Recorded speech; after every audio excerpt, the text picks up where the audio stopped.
All right. Good morning, student. So today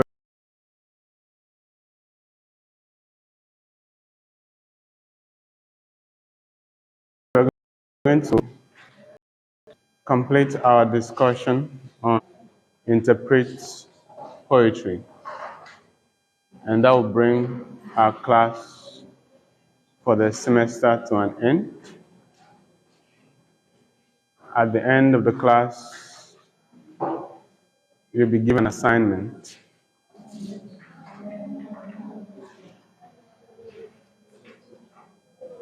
So we are going to be rapid. So you pay attention and follow up. So in our last discussion on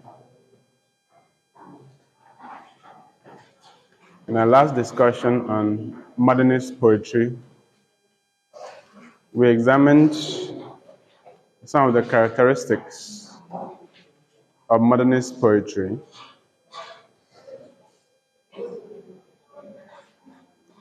We examined some of the characteristics of modernist poetry and zeroed in on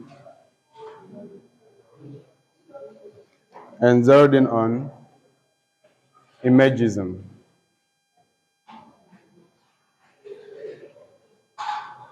Today we'll look at more of the characteristics of modernist poetry and then take on symbolism or the symbolist movement before we move on to something else.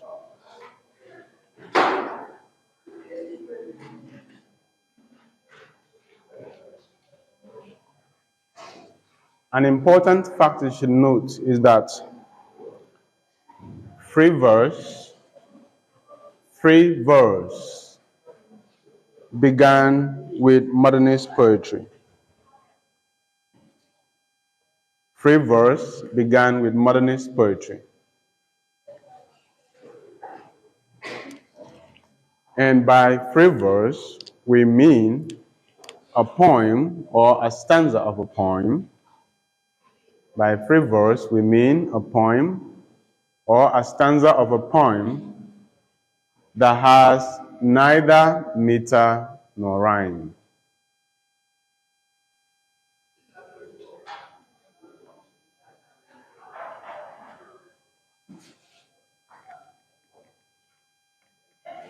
By free verse, we mean a poem or the stanza of a poem that has neither meter nor rhyme.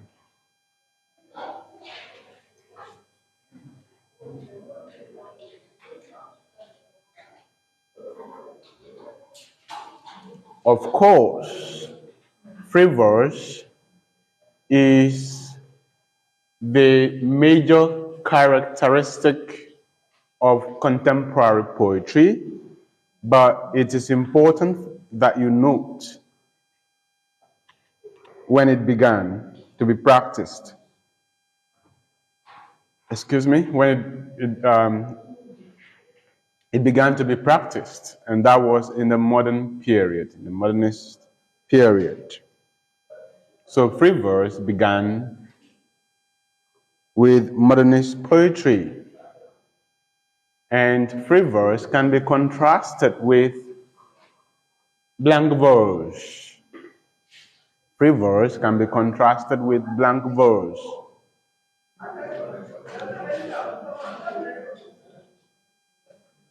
Free verse can be contrasted with blank verse. By blank verse, we mean a poem or a stanza of a poem that has meter but no rhyme. That has meter but has no rhyme. That has meter but has no rhyme. So the difference between blank verse and free verse is that while blank verse has meter, that's regularity in terms of rhythm, all right? While blank verse has meter, that is regularity in rhythm. It has no rhyme, that's no rhyme scheme. Whereas, this way.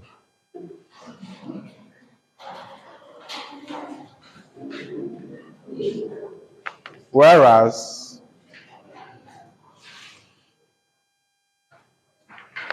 free verse has no meter and has no rhyme. Free verse has no meter and has no rhyme.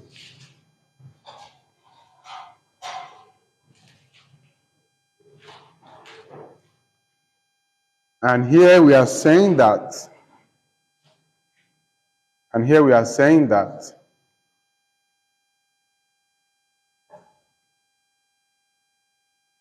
free verse began with modernist poetry.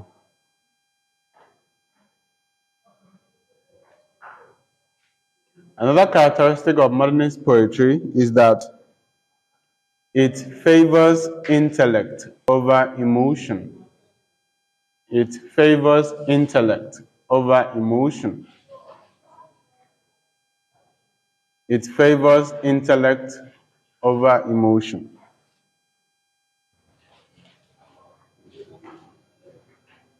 Modernist poetry deals with themes of alienation and isolation. Modernist poetry deals with themes of alienation and isolation.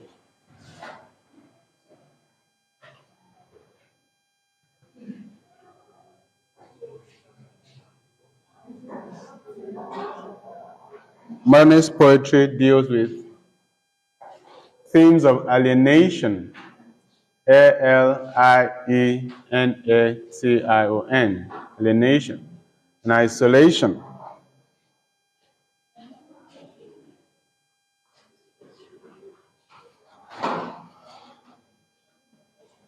In modernist literature, one is likely to come across the use of stream of consciousness.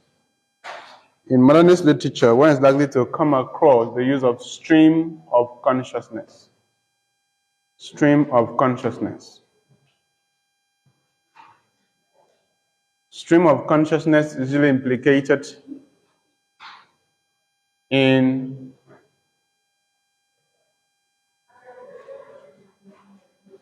the narrative point of view in literature. It is an aspect of the third person narrative point of view. An aspect of the third person narrative point of view.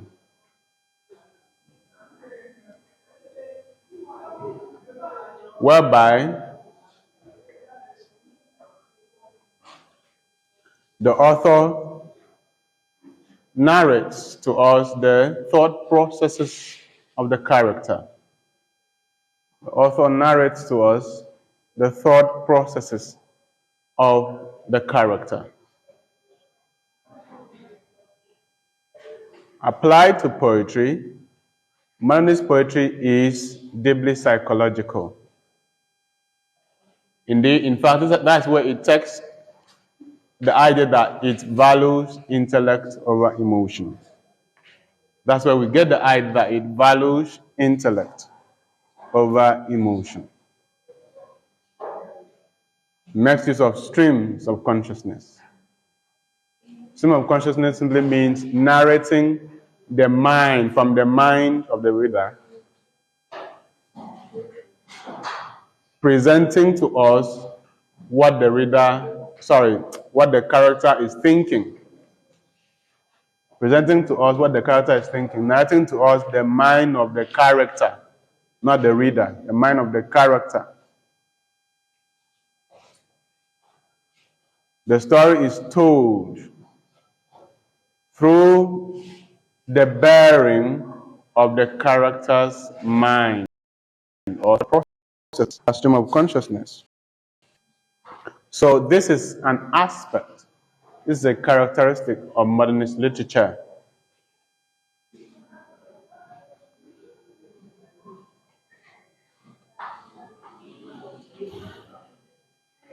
Modernist poetry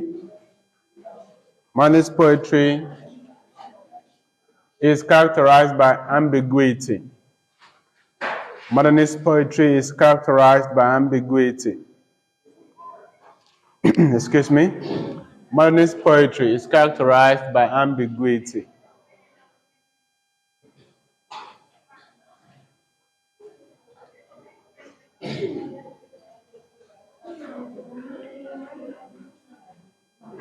There's this tendency for an expression to have more than one possible meaning in modernist poetry. There's this tendency for an expression or a word to have more than one possible meaning in modernist poetry. That's ambiguity. So you take note of that.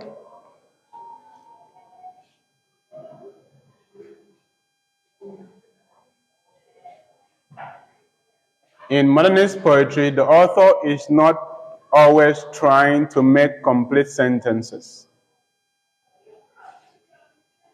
So fragmentation, whether of ideas or of sentences, is a characteristic of modernist poetry. In modernist poetry, the author is not always trying to make complete sentences. Therefore, fragmentation, whether of ideas or of expression, is an important characteristic of modernist poetry. So in modernist poetry, you are likely to come across disrupted syntax, breaks, pauses in expressions, breaks, pauses in expression, breaks and pauses in expression. Disrupted syntax, breaks and pauses in expressions. It's an important attribute of modernist poetry, one of the characteristics of modernist poetry. Fragmentation of expression, and of course, ideas, disrupted syntax. You're also likely to come across irregular sentence structures in modernist poetry. Irregular sentence structures. Even from the poem that we read in the last class, you will notice that there is no conscious attempt for the writer to make a complete sentence, as the lines are short and not aiming to make complete sentences or full ideas. So irregular sentence structures is another characteristic of modernist poetry.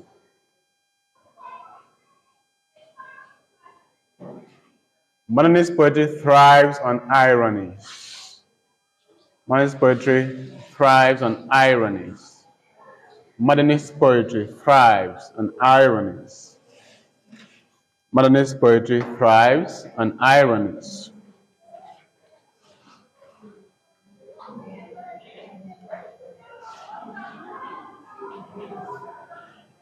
In modernist poetry, one is likely to come across irreverent religious faith. In modernist poetry, one is likely to come across irreverence towards what? Religious faith. In modernist poetry, one is likely to come across irreverence kind of disregard to the things of God or anything religious.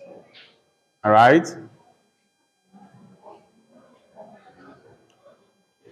I recently made a post on my website on a modernist poem entitled Anthem to Doomed Youth by Wilfred Owen.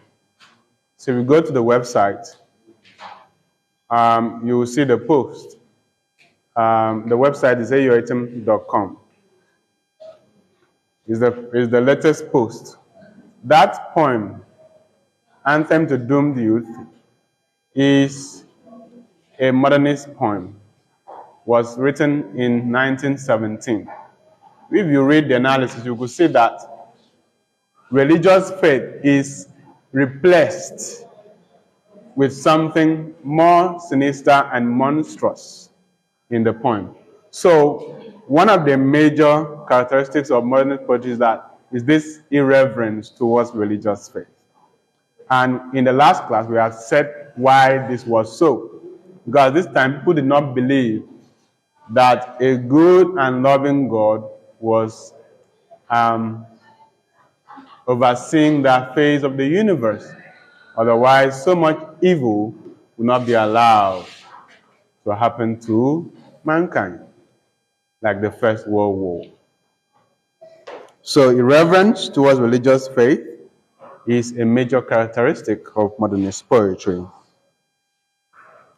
Modernist poetry has no meter and no regular rhythm. That's free verse. Okay? It has no meter and it has no regular rhythm. It thrives on the use of metaphors. Thrives on the use of metaphors. It thrives on the use of metaphors. It thrives on the use of metaphors.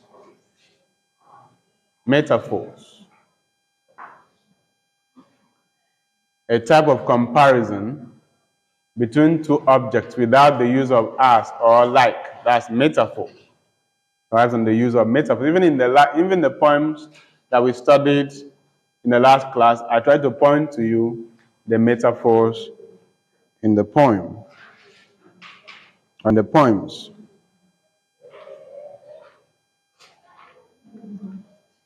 Modernist literature generally is characterized with experimentation in form and techniques.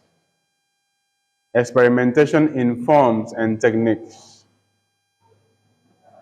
Experimentation in forms and technique characterizes modernist literature, and poetry is not left out. Experimentation with form and technique. Modernist poetry has no fixed meaning. It is subjective. Modernist poetry is subjective in its interpretation. That means each individual that encounters the poem could come away with a different meaning. All right? There's no objective meaning in modernist poetry.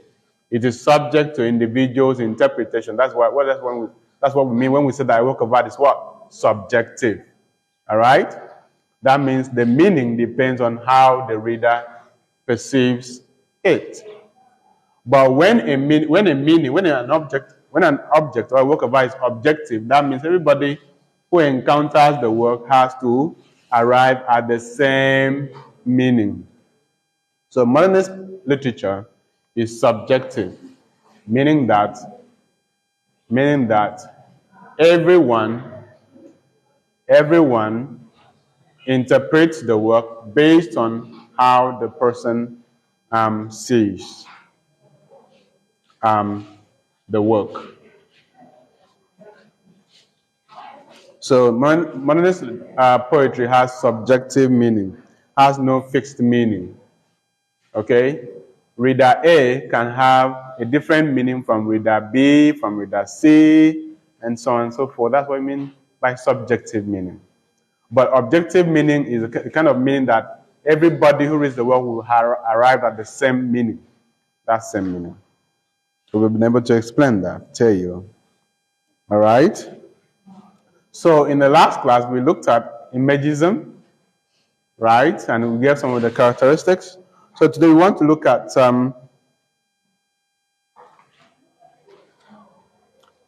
symbolist poetry,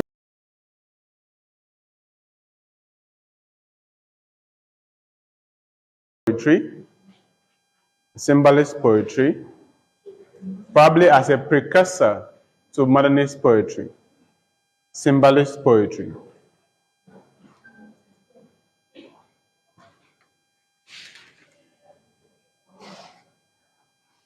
You can call it symbolism. Symbolism. Symbolism. So, symbolism is a late 19th century poetry movement. It's a late 19th century poetry movement. Symbolism is a late 19th century poetry movement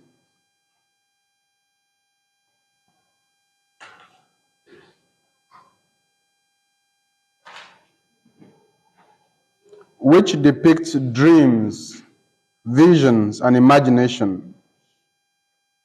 Which depicts dreams, visions, and imagination.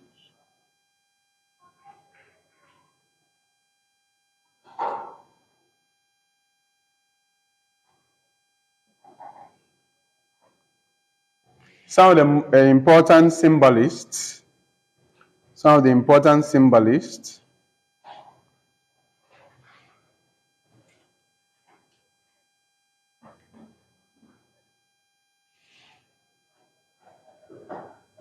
are Arthur Rimbaud, Arthur,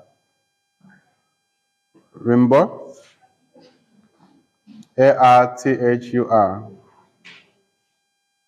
Rimbaud,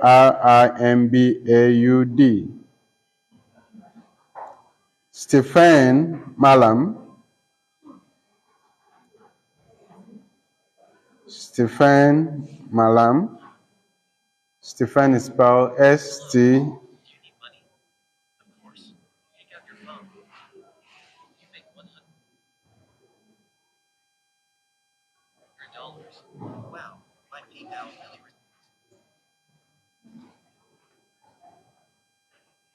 Stephen is spelled Stephane.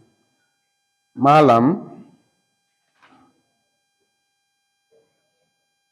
is spelled Mallarme.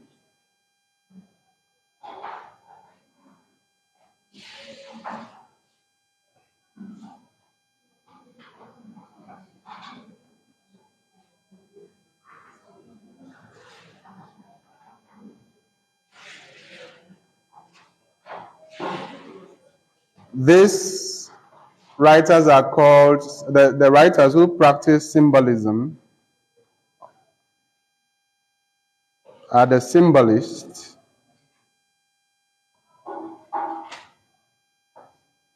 are known as the symbolists.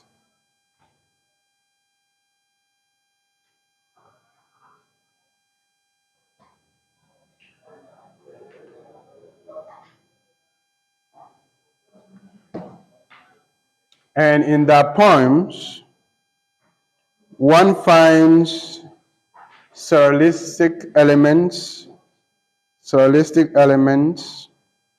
like dreams, imagination, vision,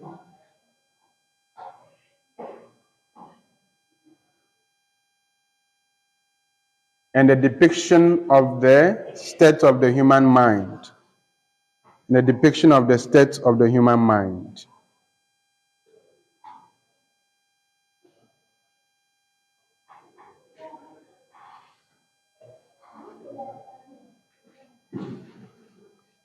The symbolists believed in the relationship between the human mind and the outer world. The relationship between the material world and the spiritual world.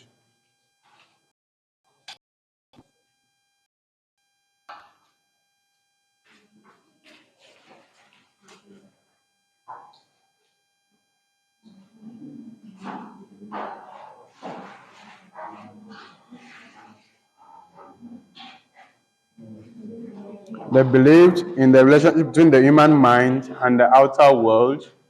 They also believed in the relationship between the material world and the spiritual world.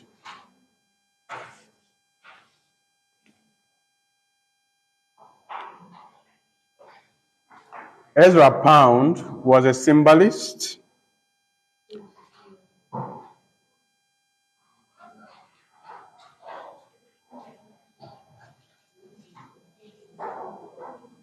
Ezra Pound was a symbolist. Yeats was also a symbolist. Ezra Pound was a symbolist. Yeats was also a symbolist.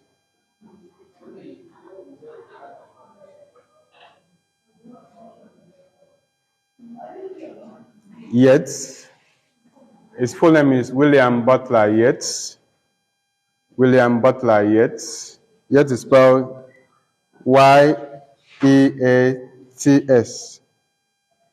Ezra Pound was a symbolist. Yeats was also a symbolist. So you can read the Second Coming as a symbolist poetry. You can read the Second Coming as a symbolist poetry.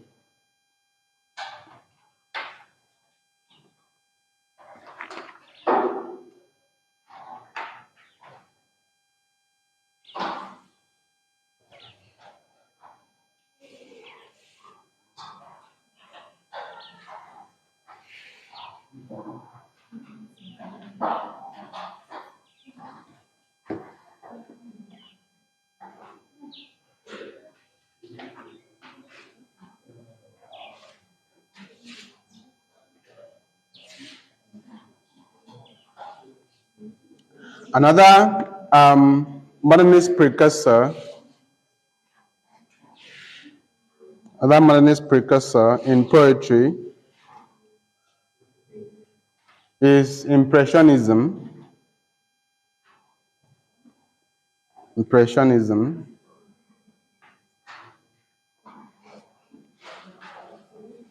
whose practitioners were the Impressionists. Whose practitioners were the Impressionists.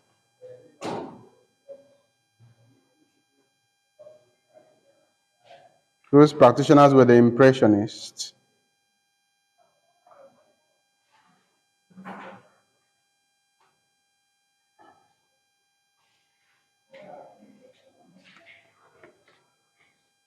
The Impressionists presented unrefined first impression in their work using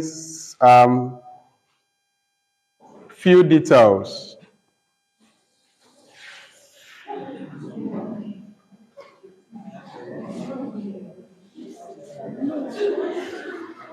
Excuse me, just go back, just leave.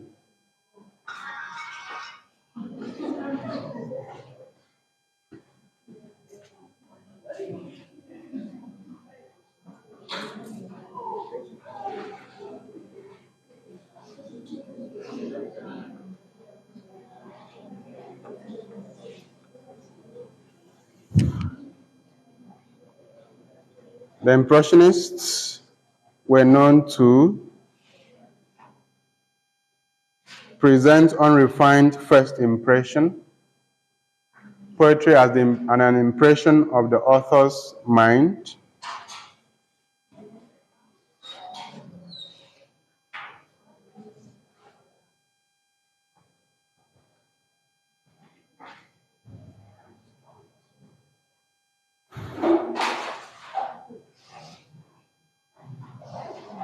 Using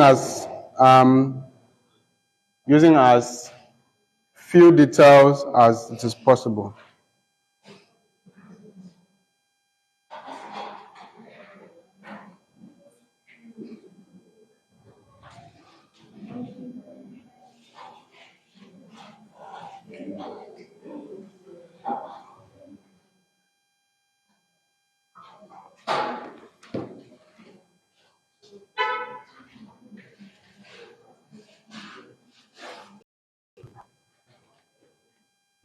Let us look at contemporary poetry.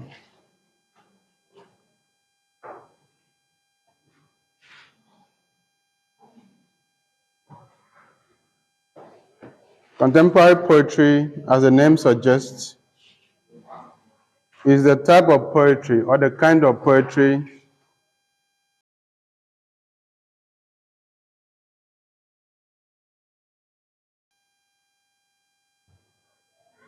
that we are practicing at the moment.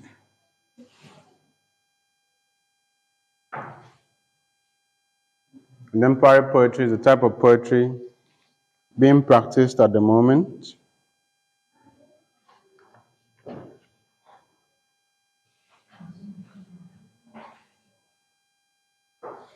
But it can go all the way back to the 1950s, from the 1950s to today. Poetry written from the 1950s to today constitutes contemporary poetry.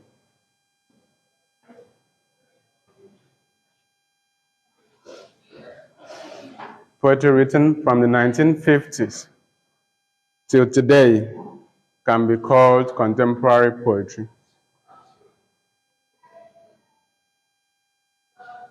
So the word contemporary should be used always in a relative sense. The word contemporary should be used in a relative sense.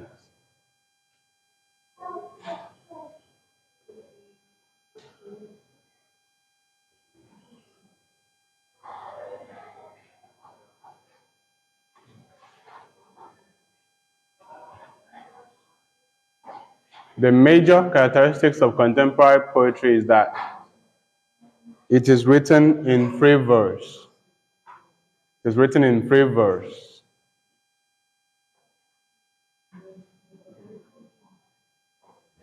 It is written in free verse.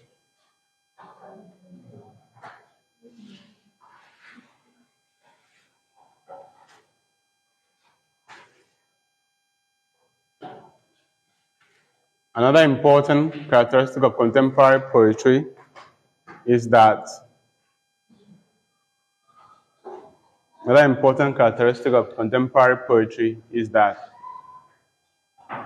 it values simplicity in the choice of words, simplicity in language use. The style is lucid, L-U-C-I-D. The style of contemporary poetry is lucid. Most contemporary poets do not want to write to hide meaning. They rather write so that everybody can understand.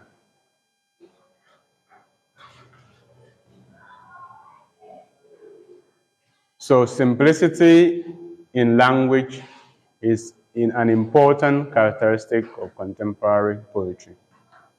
Contemporary poetry can easily be understood by the averagely educated reader compared to most modern poems.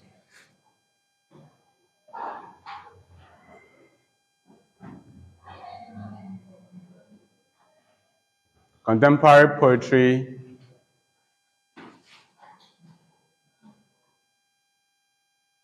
has what we call brevity. Brevity. Brevity. B-R-E-V-I-T-Y. Brevity. By that we mean that it is short. By that we mean that contemporary poetry is short. Right?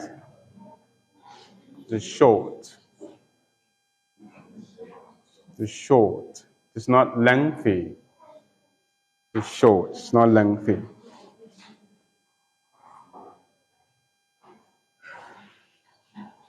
So the poet has to say everything that he has to say within the limited space that he has, and still has to maintain simplicity so that everybody can understand.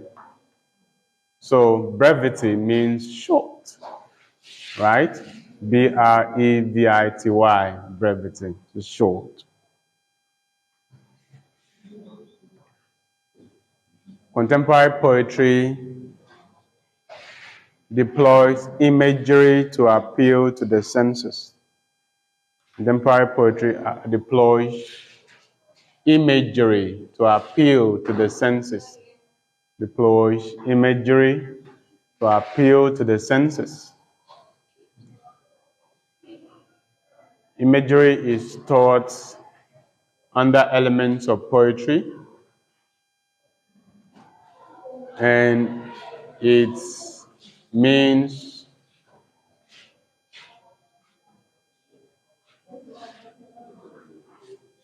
it refers to the mental pictures evoked in the mind of the reader as the reader reads a poem. The mental pictures evoked in the mind of the reader as he or she reads the poem as imagery. Imagery is made possible through the choice of language, or choice of words.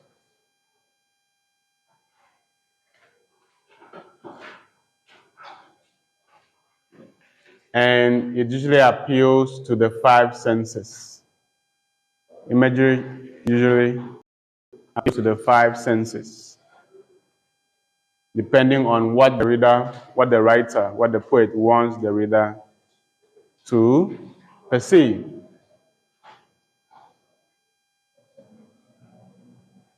So you have visual imagery when the reader wants to see, visual, sight. So that will use words that the writer, when the writer wants you to see, the writer will use visual imagery, words that appeal to your sense of sight, like mountain. That word makes you see hills, all right? Red, you see. Black, you see. Then you also have auditory imagery when the writer wants you to hear, as appeals to the sense of hearing, all right? Like splash, crash, right? Loud, noise. Jingle. Any word that appeals to your sense of hearing constitutes auditory imagery. Okay? You also have tactile imagery. Tactile. T-A-C-T-I-L-E. Tactile imagery, which appeals to your sense of touch. Okay? It's your sense of touch. Like smooth, rough, velvety, so on and so forth. So when you're reading a poem, you pay attention to the imagery that the writer deploys, and that will lead you to the meaning of the poem, because that is what the writer wants you to, how he wants you to feel, and so on and so forth. Modernist poetry is socially committed. Modernist poetry is socially committed. Sorry, not modernist poetry. Contemporary poetry, socially committed. Contemporary, in fact, it is the opposite of modernist poetry, because modernist poetry values art for art's sake.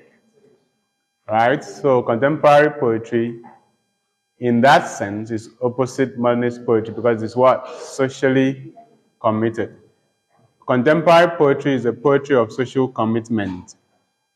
Contemporary poetry is a poetry of social commitment. Contemporary poetry is the poetry of social commitment. By that, it is meant that poetry is meant to bring about or effect changes in society. Poetry helps to enlighten the people so that they can rise up and act for their collective interest. That's what we mean by poetry of social commitment. And a poet that writes such poetry is called a socially committed poet. He wants to use his poetry to effect the right changes in society. all right? Change attitudes, make the government to do the right things and all of that. Those are socially committed poets with their socially committed poems. So, and that is the hallmark of contemporary poetry, poetry of social commitment, poetry that aims to bring about positive changes in society. And because this poetry is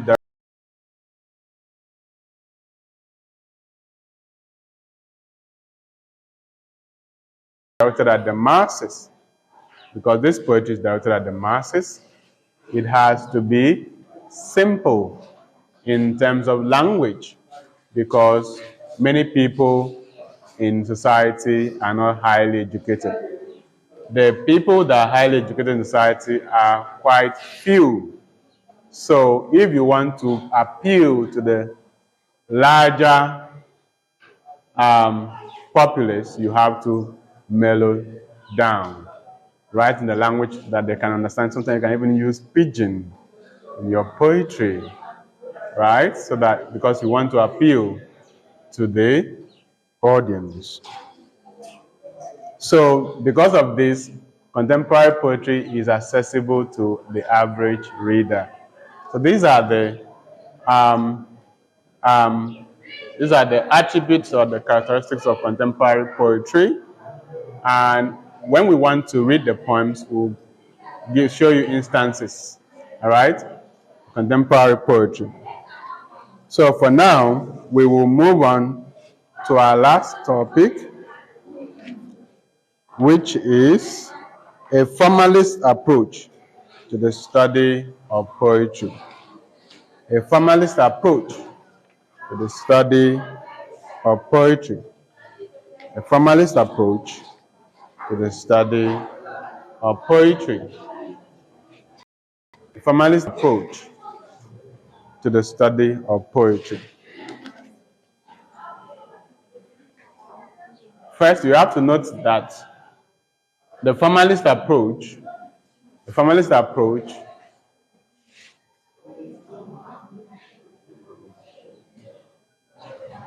is found in a critical ideology called formalism. Formalist approach is found in a critical ideology called formalism.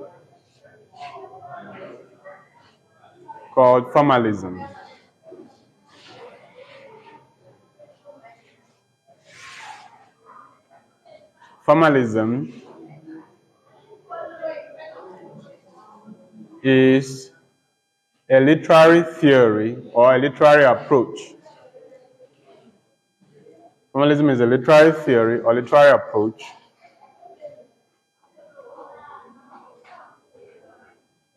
that emphasizes the form or structure of a literary work.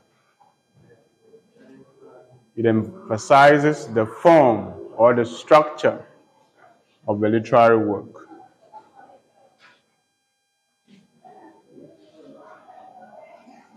That means it aims to study the form or the structure of a work of art. That is formalism, a literary ideology, a literary theory, literary approach that aims to study the form or structure of a literary work.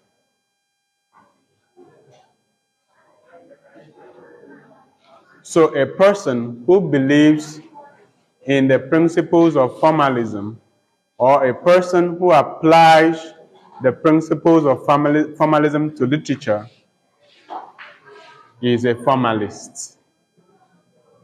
It's called a formalist. A formalist. Formalists believe that the meaning of the literary work cannot be found outside the literary work.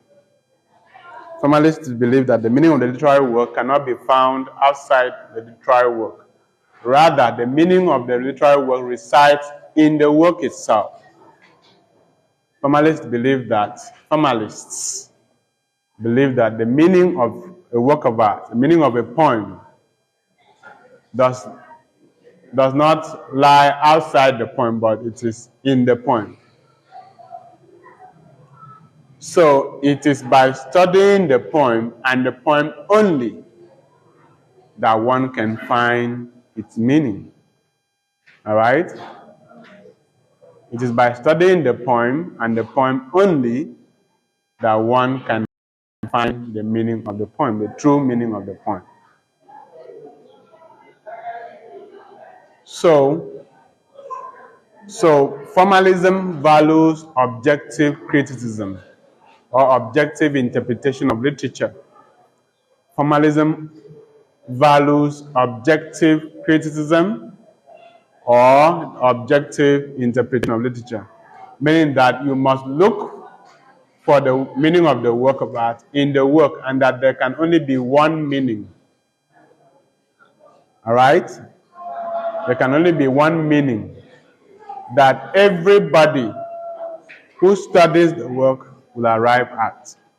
Please pay attention to these things. The formalists believe that the literary work has objective meaning.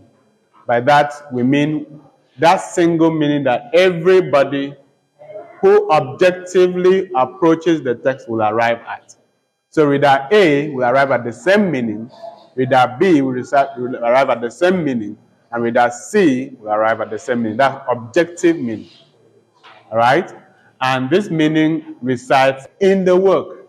So you do not need any material outside the work in order to understand the work, like you find in biographical criticism. All right? Because in biographical or historical criticism, you use events in the author's life or events in history to understand the work. But the formalists said, no, we don't need any outside material. We don't need the life of the author. We don't need the history of the society in which the work was written in order to understand the work. We only need to do what? Focus on the work itself in order to arrive at the objective meaning of the work. That is formalism. Okay? So in order to do this, the formalists believe that you must study the language of the work. That's what we mean by form. All right? You must study the language of the text. You must pay attention to the language of the text and all the parts as they come together.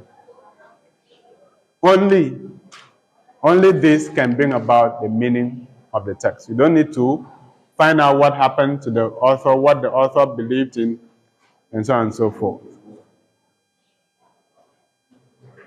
The formalists also believe that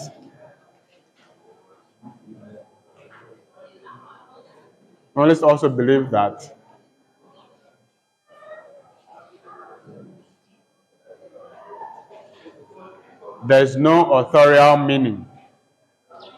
Formalists also believe that there's no authorial meaning. That is the meaning intended by the author.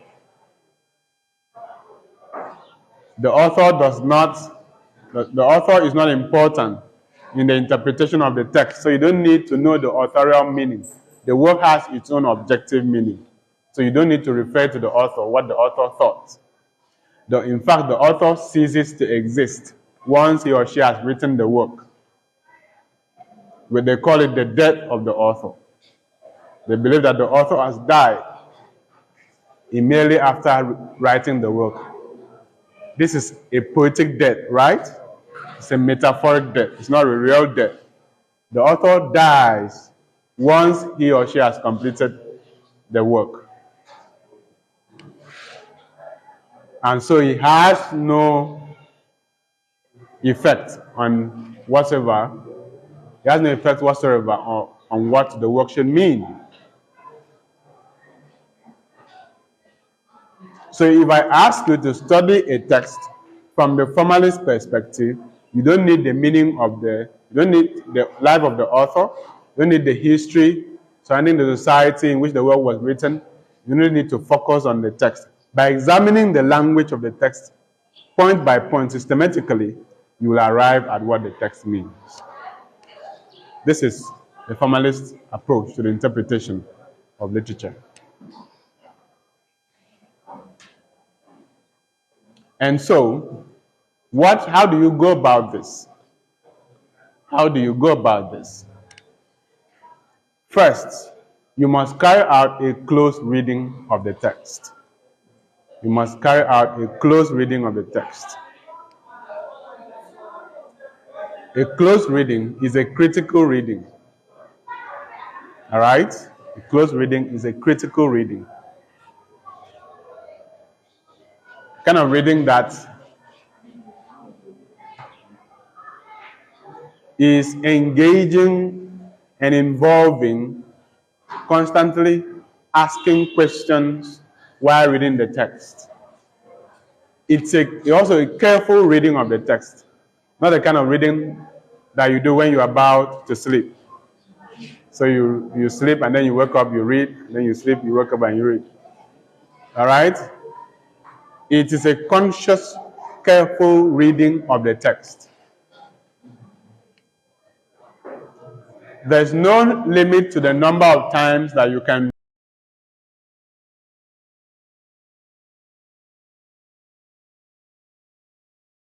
read the text. There's no limit to the number of times that you can read the text. All right? Because each time that you read the text, something new occurs to you. Something fresh comes to you. Some more meaning presents itself to you. So you can read one text as many times as is possible in the course of interpretation. All right? So take note of that. So some people usually read once and understand. Some people have to read twice, some 3 times.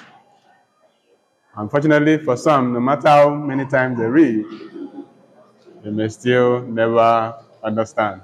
Okay? All right? This kind of people, we call them boxers. All right? We call them boxers after the character in Animal Farm by George Orwell. How many of you have read that novel? Okay? Boxer is a hard worker, very hard working, but he lacks brain. Doesn't have brain. All right? And sometimes he tries to educate himself. All right? But he cannot go beyond the first 3 letters of the alphabet. All right? So he will only just study A, B, C, and he's able to memorize that. Once he wants to move beyond C to D, he will forget A, B, C. Understand? And so he keeps trying without success. So at the point, he just decides that he will only be comfortable knowing A, B, and C. Okay?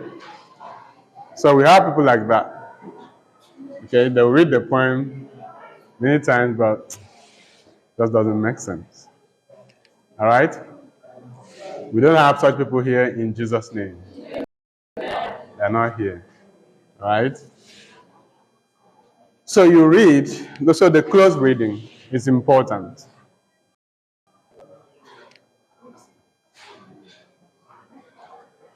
And while reading the text, you have to pay attention to the various levels of signification of words, various level of meaning of words in the text.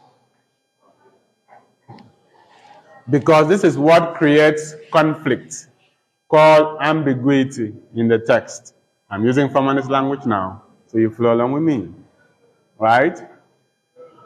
The various levels of word choice or meaning in the text is what creates conflict. In formalist terms, this conflict in the text is called ambiguity or ambivalence. All right?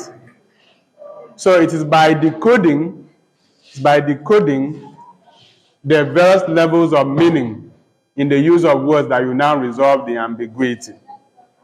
For instance, a word can be used denotatively. All right? So you should note when a word in the poem is used denotatively. An expression can be used connotatively.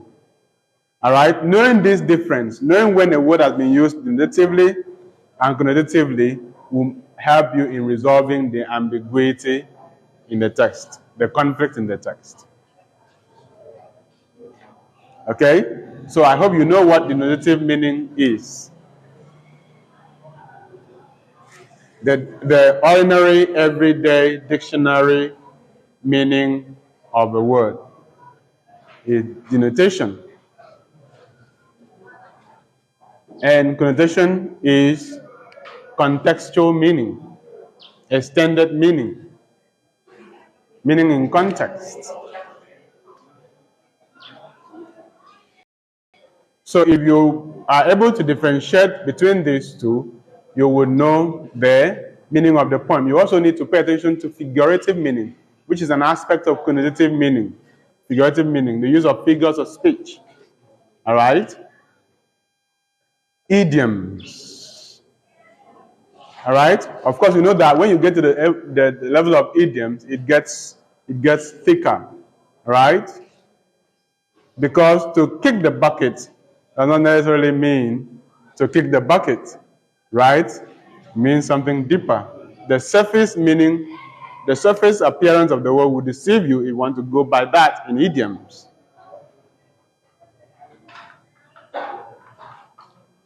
So, being able to differentiate among native meaning, figurative meaning, idiom, dramatic expression, even special meaning, symbols, will help you in understanding the meaning of it. It will help you resolve the ambiguity in the work and help you understand the meaning of the work. So this is to justify the idea that in formalist study of literature, we pay attention to the language. In the formalist study of literature, we pay attention to the language of the text. The language is deployed. Because to kick the bucket means to die. But there's nothing in the surface appearance of the words to suggest that that is what it means. All right? And then sometimes we also have phrasal verbs that are idiomatic in nature. In fact, most phrasal verbs are idiomatic in nature because they do not have their meaning based on the surface appearance of words.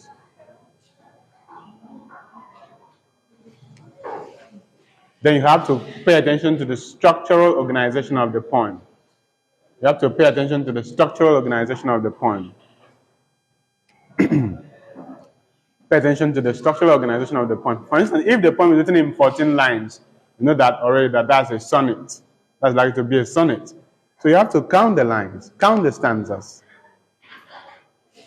If you cannot study a poem from the formalist perspective without telling us the number of stanzas and number of lines per stanza, that's how to analyze the poem. These are the first things you should do. The poem is organized in 4 stanzas of 4 lines each. Or the poem is organized in 4 stanzas with varying number of lines per stanza.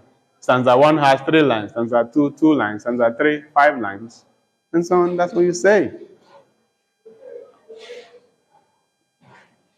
Another issue of structure is whether it is written in free verse or blank verse. The poem is written in free verse or blank verse. All right? Or whether the poem has prosody, that is, it has meter in the first place. Because if it has no meter, then it is likely going to be free verse. But if it has meter, then it has regular rhythm, and you have to tell us what the meter is. You have to tell us what the rhyme scheme. Does the poem have a rhyme scheme? Okay? These are issues of prosody. Does the poem have a rhyme scheme? Does the poem have meter? What type of meter it is? Is it?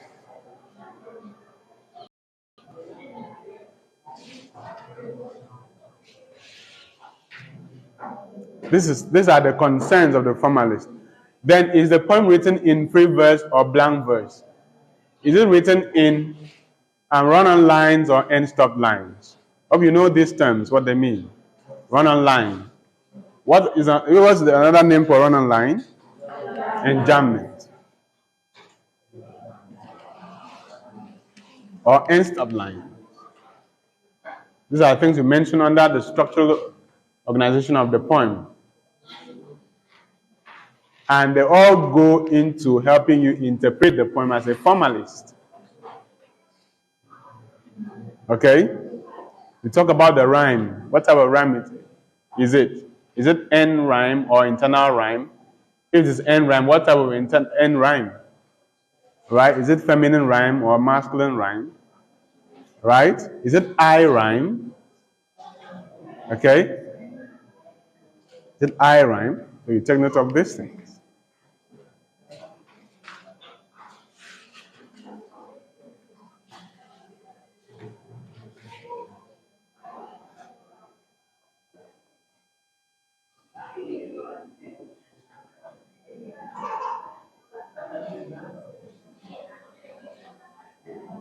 And then you can look at the subject matter of the poem.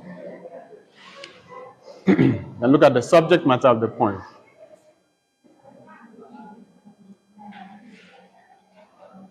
Pay attention to this because I'll ask you to analyze the poem from the perspective of a formalist. You are going to become a formalist. So you pay attention. Subject matter. The subject matter of a work of art is what the work of art is all about. The subject matter of a work of art is what the work of art is all about. And it can be stated in one or two sentences. The subject matter of a work of art is what the work of art is all about. And it can be stated in one or two sentences.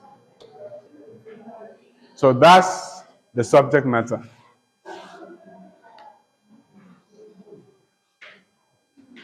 The subject matter of the work of art is what the work of art is all about and can be stated in one or two sentences.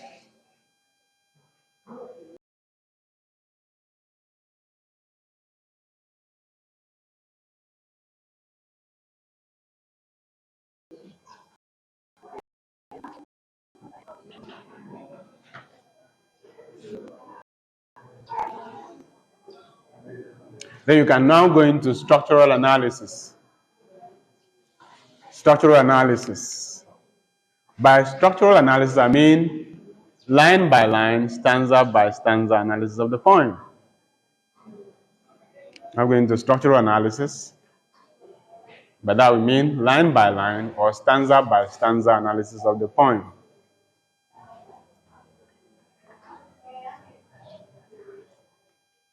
At this point, you are tearing the poem apart so you can get the meaning.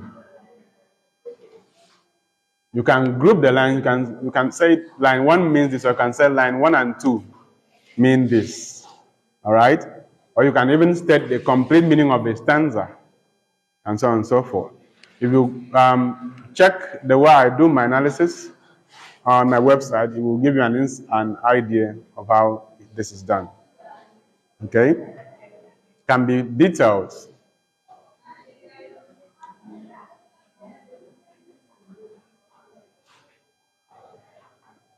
So part of the easiest way for you to understand a poem is to have your dictionary with you, because you need to know the meaning of words.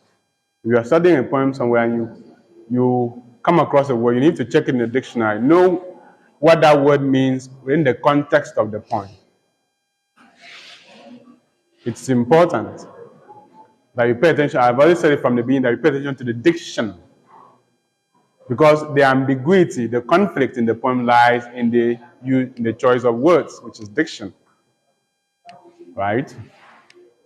So you carry out a structural analysis of the poem from stanza 1 to the final stanza. And then after that, you can look at the themes. The themes. Themes. Themes are the central ideas in a work of art. Some are major themes, others are minor themes. So you can always start with the major themes: the theme of love, the theme of hate, the theme of jealousy. All right? Theme of death, theme of war, theme of loneliness and alienation. and so on and so forth. And you have to show how that is reflected in the poem. Don't just say there's a theme of love. How is it depicted in the poem? You have to give us example, instances. All right? You can look at the figurative expressions, the poetic devices. Okay, let's look at the poetic devices.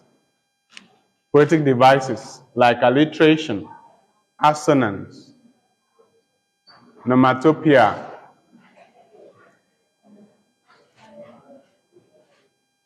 okay, metaphor, imagery,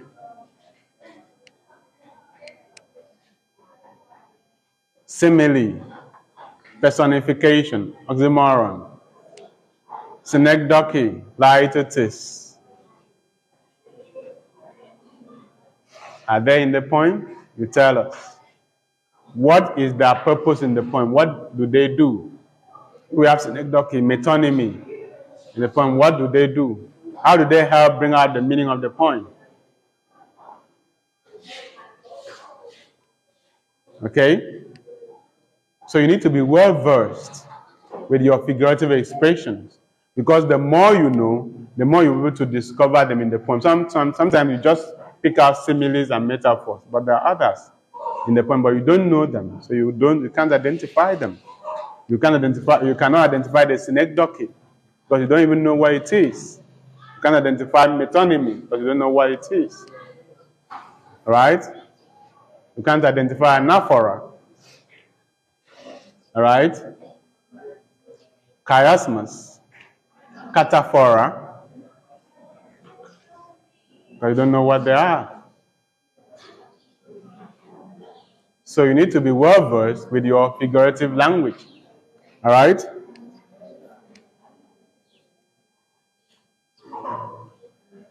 And on my website, I have selected most of these figures of speech. I think that you should know them. So if you Google notes on selected literary terms, notes on selected literary terms, notes on selected literary terms, it will come out and you can open it and read. Just spend time to read. You can go back to it again and again until you master some of this and can identify them in poems. All right? All these things can be perfected through practice, constant practice. There's no other way. And then you look at the symbols, symbolism. Look at the symbols. Are there symbols in the poem? These are the things that interest the formalist. These are the things that interest the formalist.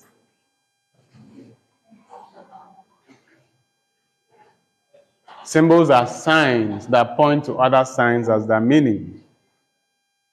So the meaning is not in themselves, it is in what they point at or what they point to. For instance, the cross can be a symbol of Christianity.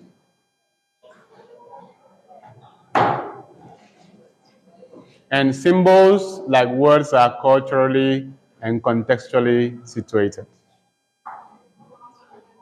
All right? Signs have meaning depending on where they are located and in what culture they are found. Okay?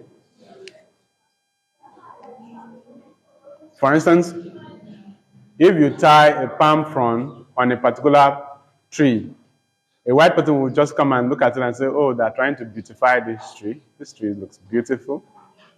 But a villager will say, don't touch that tree. Okay? Because this charm, right, is culturally situated. Symbols are culturally situated and contextually situated.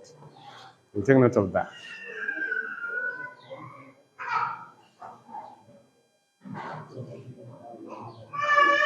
So it is after you've looked at all these things that you can arrive at the meaning of the poem. And I think in the space of time remaining, we'll just take a poem or two and try to look at it from the perspective of a formalist.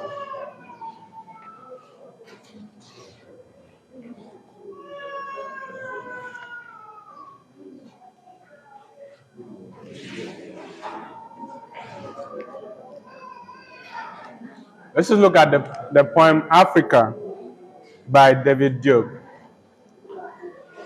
Africa by David Duke.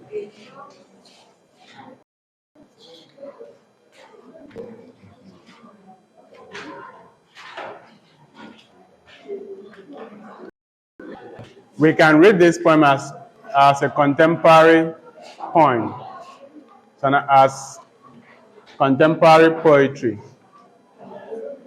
I read this poem as contemporary poetry.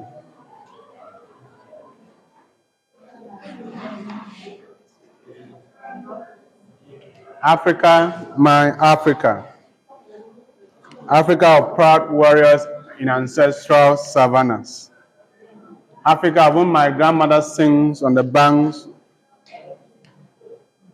Africa, my grandmother sings of beside a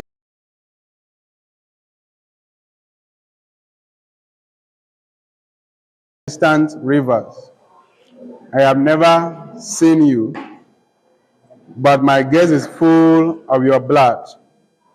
Your black blood spilled over the fields, the blood of your sweat, the sweat of your toil, the toil of your slavery, the slavery of your children.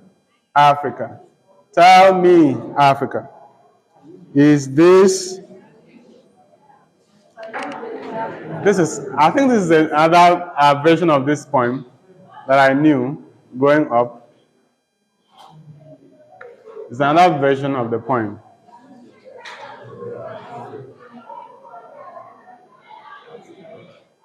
Africa, my Africa, Africa of proud warriors and ancestral savannas, Africa of whom my grandmother sings on the banks of the distant rivers. I have never known you, but your blood flows in my veins. Your beautiful black blood that irrigates the field. The blood of your sweat, the sweat of your work, the work of your slavery, the slavery of your children. Africa, tell me, Africa, is this your back that is bent? That was the poem that we used to read. Maybe this is just another version. All right? Maybe somebody should read because I don't like this version. Somebody else should read. Who is reading for us? All right, come close.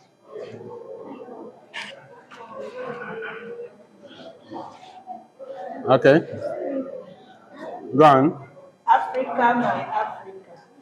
Africa of proud warriors in their ancestral savannas. Africa, my grandmother sings of beside a distant river. I have never seen you, but my gaze is full of your blood. Your black blood spills over the fields, the blood of your sweat, the sweat of your toil, the toil of slavery, the slavery of your children. Africa, tell me, Africa, are you the back that bends, lies down under the weight of harmonies, the trembling back stripped red, that says yes to the samba, on the road, sambok on the road of noon.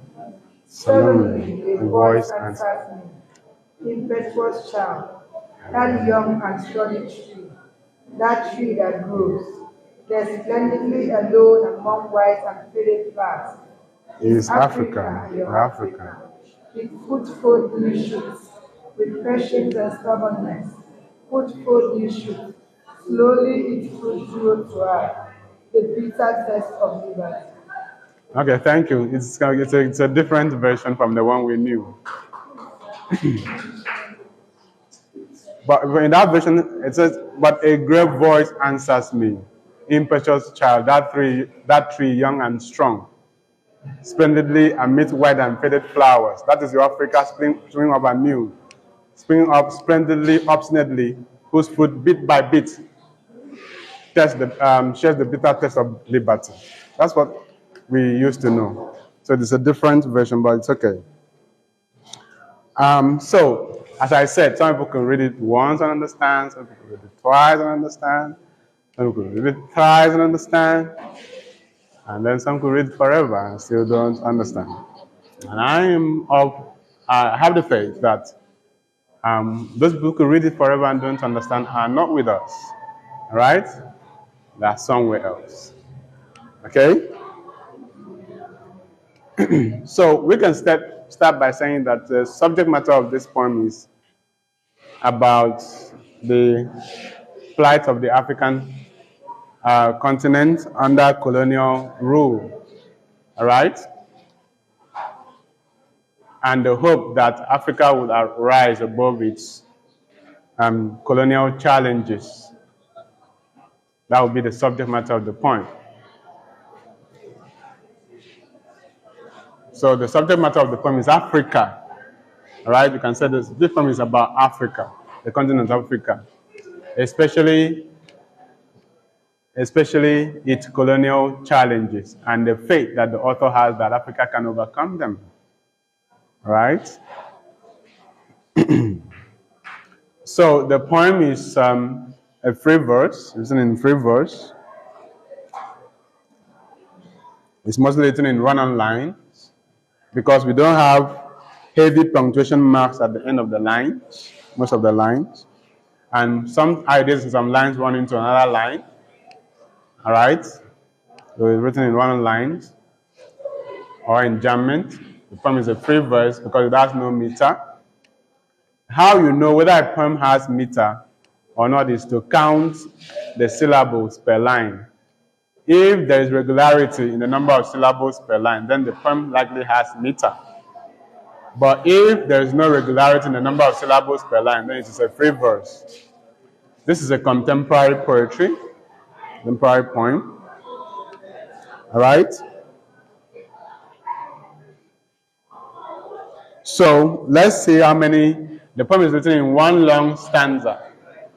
The poem is written in one long stanza. Let's see the number of lines. Can we see the number of lines? Can we see the number of lines?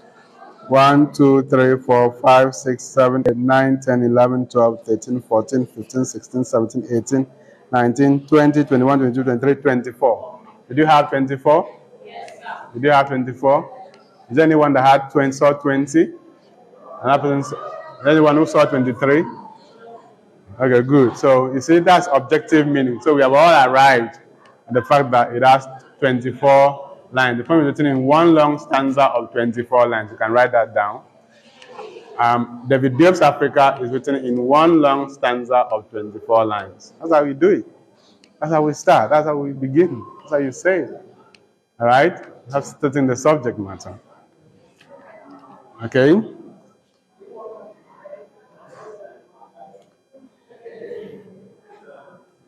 So one of the dominant poetic devices in this poem is repetition. Is what? Repetition. And which word is repeated most in the poem? Africa. You see, you guys are very good students of poetry. All right? Very good critics of poetry. All right? So that repetition also tells us that Africa is the subject matter, reinforces the idea that Africa is the subject matter of the poem.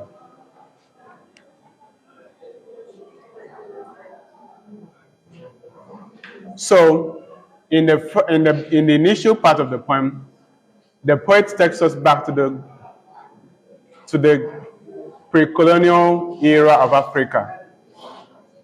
All right, takes us back to the pre-colonial era of Africa, which is a glorious era. And note how the poet uses the endearment term "mine" to show that he's from Africa. He identifies with Africa. All right? The person identifies in Africa. In poetry, no word is a West. That "mine" is very important. It's an endearment term. It shows that he loves Africa. Africa is his. Okay? My African. He likes Africa. He loves Africa. He's passionate about Africa. Anything that you possess It's what you're passionate about, what you like, what you love. Africa, my Africa. And then the next line is a kind of eulogy to Africa's pre-colonial past, which is glorious. Africa of proud warriors and ancestral savannas. The imagery depicted in that poem is mostly visual imagery, right? It makes us to see, you understand, words like warriors, words like savannas, the beauty of Africa, the beauty of Africa's pre-colonial past is depicted in that line. Okay? Africa of green vegetation. Africa that was unexploited. Africa when its natural resources were intact. Africa when it was rich and beautiful. Right? Africa full of heroes, no mean men, proud warriors.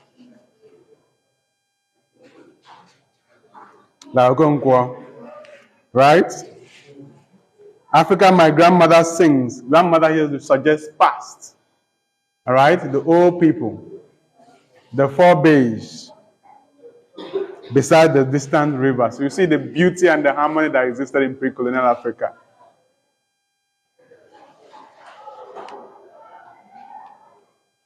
But sadly, it says, I have never seen you. In the version I know, it should say, I have never known you, which is a better way to put it.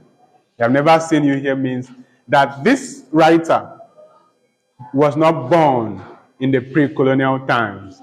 He's a young person, he's a young writer, and only hears these stories of Africa's glorious past. He was never there. He was just told. So that's why I say, I have never seen you. He has not been blessed to be part of that glorious moment in Africa's history when it was unexplored, unexploited by the colonial masters. He is only a modern poet living with the colonial masters, seeing all the shameful things that have been done to Africa by the colonial masters, and he can only imagine when Africa was free, when Africa was beautiful, when Africa was strong. All right? That's why it says, I have never seen you. Okay?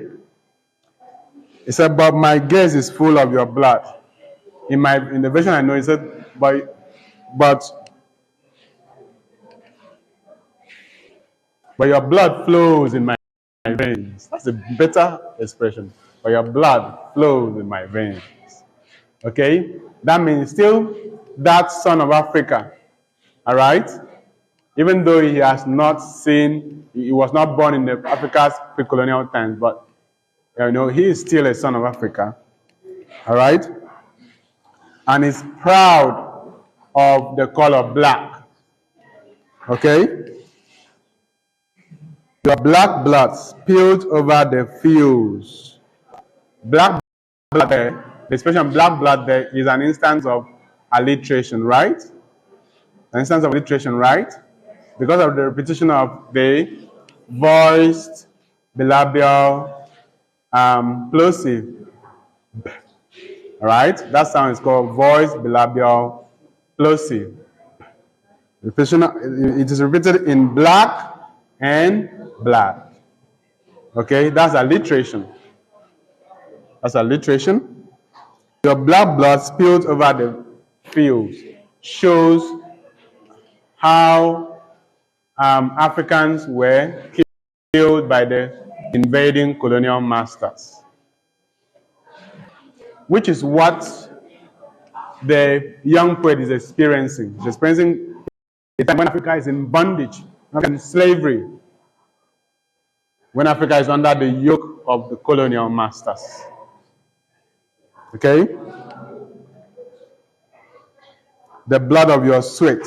Blood of your sweat is a metaphor, right? In the poem.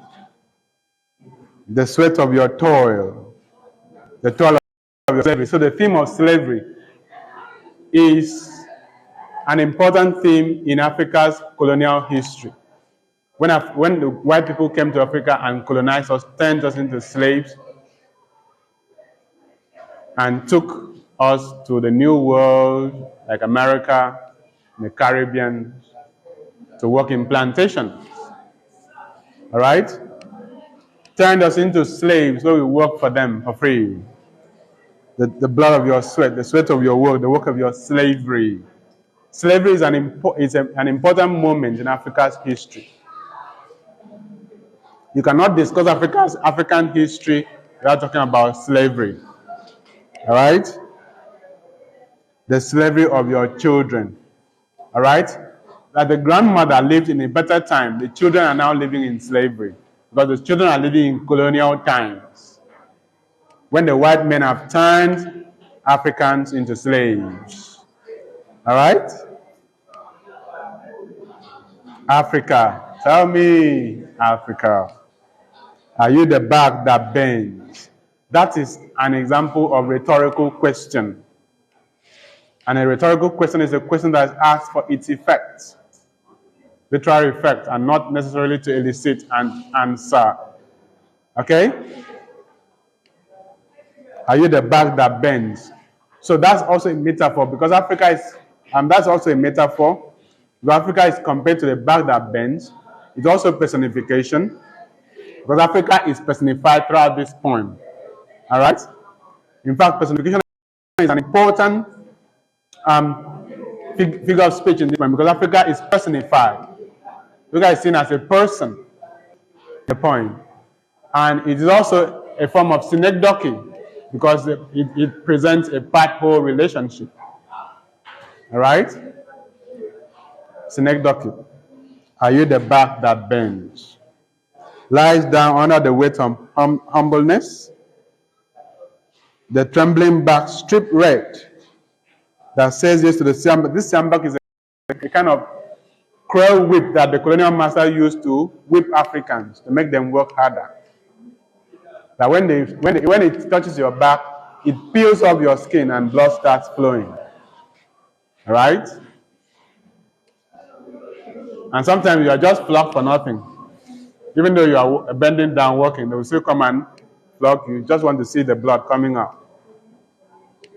Right? So the siambak is a kind of whip colonial masters use to flog Africans.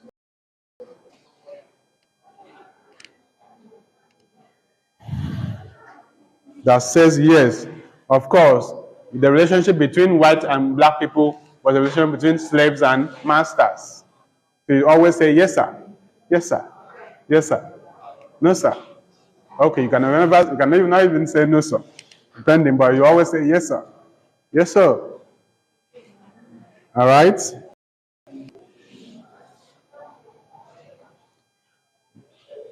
But a great voice answers me. This one says, solemnly a voice answers me. I don't like this version. But a great voice answers me. Impetuous child, right? That tree, young and strong, not the young and sturdy tree. That tree, young and strong, right? The tree there is a symbol of a new Africa, maybe at the point of independence, right? The tree mentioned there is a symbol of Africa at the point of independence, when there was hope that Africa will rise again after the white men have been sent packing. Okay? So you note that. There, splendidly alone among white and faded flowers, the departure of Africa, the colonial masters. He is Africa, you're Africa. He puts up new shoots. This is the hope of independence. Okay? When we hope that when we have independence, when we had independence, we'll be happier because the colonial masters will not be here again, and that under our brothers and sisters, our leaders, will be happy again. All right? It's actually quite sad that our brothers and sisters as our leaders have been worse than the colonial masters. Okay? Which is what is usually discussed under the theme of post-colonial disillusionment. So the expression, the bitter taste of liberty, is a paradox. It's paradoxical. All right? It's paradoxical.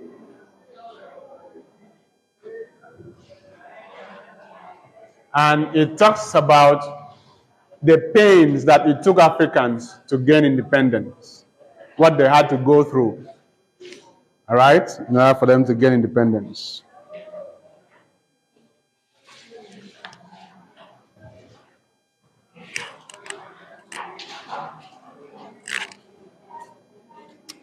Let me show you, we have anaphora in this point. Let me show you where you have anaphora in this point. Anaphora, A-N-A, P-H-O-R-A, A-N-A, P-H-O-R-A, anaphora, A-N-A, P-H-O-R-A,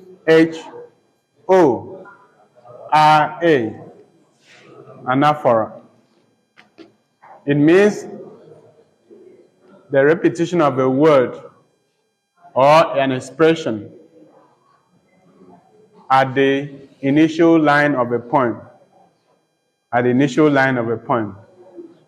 That's anaphora. The repetition of a word or a phrase at the initial position of a poem, at the beginning of a poem, the beginning of a line of a poem, at the beginning of a line of a poem. And this is done consistently, twice or more. So where do we have that? We have that in the blood of your sweat, the sweat of your work, the toil of your slavery, the slavery of your children. That there. All right? That there, T-H-E, that is repeated in line 1, 2, 3, 4, 5, 6, 7, 8. Line 8, 9, 10, 11 is anaphora.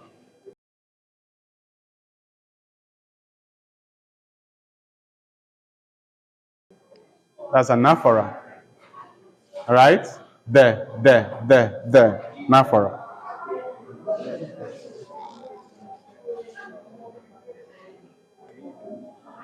Okay? Another thing that you need to note about this poem is dramatic. All right? Because it makes use of dialogue. Makes use of dialogue. Like a solemn voice answers me, impetuous child. That impetuous child is a word of someone else, not that of the poet again. So that makes the poem dramatic. All right? You can go on and discuss other tropes that you find, but that's how a formalist approaches a text. And